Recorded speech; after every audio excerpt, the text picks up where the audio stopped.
All right, thanks everyone. We've got Coach Lubick here, and I got to see a few questions here for him. First question comes from Brian Christopherson, 24/7 Sports. Hey, Matt. Which of those newcomer receivers do you feel are maybe ready to help, and could any of those guys have a more active role this week, you think? Yeah, so we were able to get some of the newcomers in the second half. I think Galante uh, played a decent amount. Same with Fleming and Levi. I consider him a newcomer. Even and he started the game. He's a newcomer. And really, Wandell's kind of a newcomer too. He's a true freshman last year, but I guess he's a veteran. He's been here for 2 years. This week, we're still working on getting Omar healthy, but we're hoping he can help us this week. Uh, Alante has done some good things. All those guys are getting better. Xavier Betts is getting better. They're all getting better, and we're going to gradually keep working those guys in the system and give them opportunities. But at the end of the day, when the game goes, we're going to play the guys we think give us the best chance to win.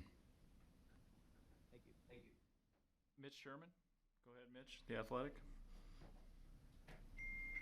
Hey, Matt, you guys had 4 drives out of 12 at Ohio State that went 3 and out, and 3 of those drives started with a penalty on the first or second play.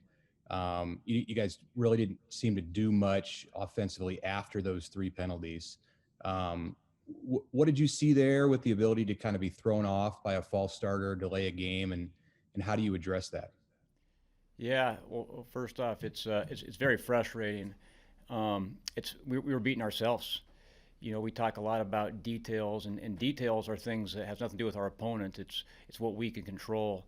And from an offensive standpoint, the big deals that jumped out were turnovers, penalties, and assignments. Assignments we were okay, but assignments need to be perfect.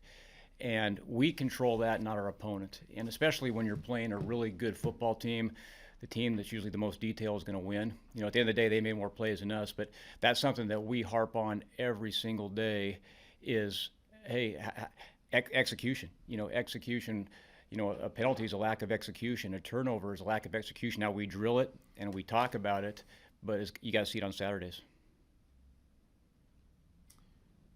Joe Nugent, WWT.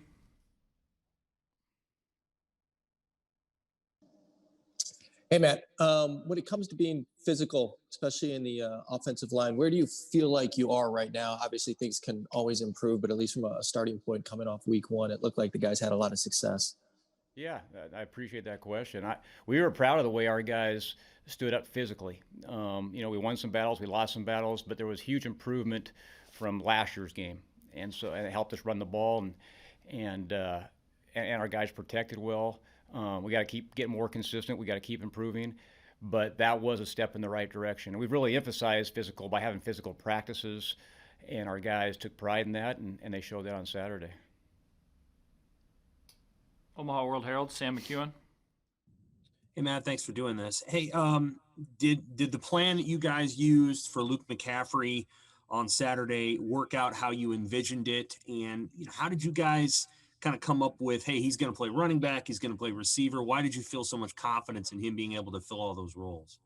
Well, it's a tribute to Luke because he's such a great athlete. He can throw the ball, he can run the ball, he can catch the ball, he can really do it all. So, when you're a game plan person, when you have a guy like that, it's fun. You can be really creative, and he shows us in practice every day stuff that, hey, man, this guy can do this really well. He can do this really well.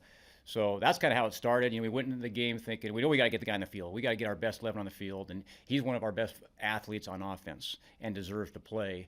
And then you kind of think, well, okay, it's a combination of what does the defense give us and what can he do well in our plan without reinventing a whole new offense. The other thing with Luke is he's tremendously smart. All our quarterbacks are. So even though he's playing quarterback in practice most of the time, he still knows what the receivers are doing. He knows what the running backs are doing. He knows what the offensive line's doing.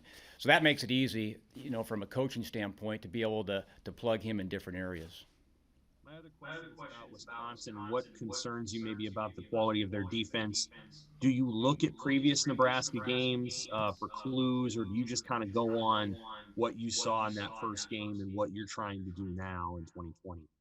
Yeah, well, that's a good question. We look at everything. You know, we looked at last year's game, 2 years ago game. We looked at pretty much every game they played last year. We went over and over this past game, and yeah, they're really good. They're really good. You go from one defense who last year was number one defense in the country to your next opponent, and there's no drop off whatsoever. These guys play really fast. They do a good job of, you know, they throw some different things at you, but everything they do different, they do well. They're not going to be stagnant. They're going to move around. They're very aggressive. They're very physical. They do a great job in recruiting. And they've always done a great job in coaching. I mean, Wisconsin's been good on defense since I can remember, and they take a lot of pride in it, so it's going to be a big challenge for us. Looks like we got two more here for Coach Lubick. Parker Gabriel, Lincoln Journal-Star. Hey, Matt, I know it's still a work in progress with Omar and getting him back toward healthy, but when he is healthy, just from a physical standpoint, I know he's got to get up to speed and all that, but what does he give your group and what are his strengths? Yeah, he's explosive. He's definitely he brings some size to the table. He's definitely our biggest receiver. I think right now he's probably 215, 220. He has strong hands. He's physical. So he has a lot of good skill sets that we want to utilize. And the key, like you said, is just getting him healthy and healthy and confident, because he is getting healthy, you know, and he's showing some really good things in practice. And now the next part is getting him confident so he can play at his best. And confidence is, you know, knowing your assignment, repping it over and over and over. That takes time, that takes practice, and he's doing a really good job of it now. Sean Callahan, Husker Online. Hey, Coach, against Ohio State, you guys only had one pass go 20 yards or longer. Was that just kind of how they were playing you? Was that the design? I mean, would you like to see more balls down the field here going forward from your quarterbacks? Yeah, when you say one pass 20, we just completed one. So I think we tried more than that.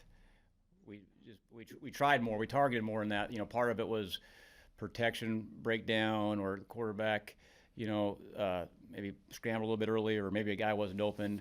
But there's no question. We want to take shots down the field in every football game. But in saying that, part of it is what the defense is giving you. I know, you know, early on, I thought Ohio State did a really good job of, you know, when those guys were playing coverage, they were playing deep, and they wanted you to earn it. And so, for example, if we're running a post route, they did a great job of staying on top of the post route, which sometimes forces you to check the ball down. So it was a combination of things. We went in there with a lot more shots than one. You know, we'll usually go into a game with anywhere from 7 to 10 shots that could actually be over 20-yard type passes. And then part of those explosive pass plays too is getting to a good player in space and letting those guys create the explosives themselves, your talent. And we got to keep doing a better job of that. And, you know, that's a work in progress.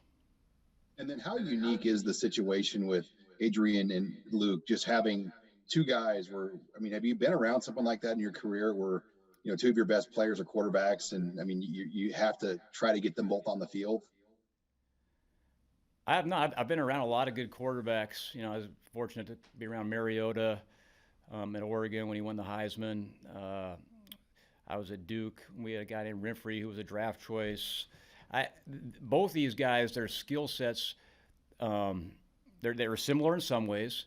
They're both really good quarterbacks, but they're both tremendous athletes that can do so many different things. I've never been around that. Where Adrian, he's a great quarterback, but he could play receiver. He could play running back.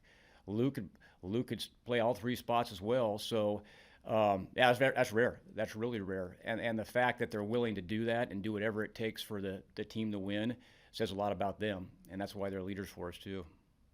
All right, we'll take one last one for Matt. Andy Kendi, KETV.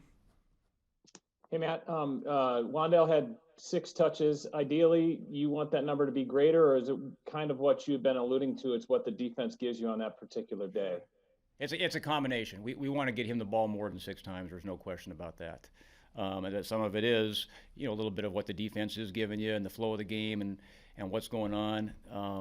But there's no question that's something that we're always talking about, studying behind the scenes. It's something that he deserves, and he's a playmaker that we need to get the ball in his hands.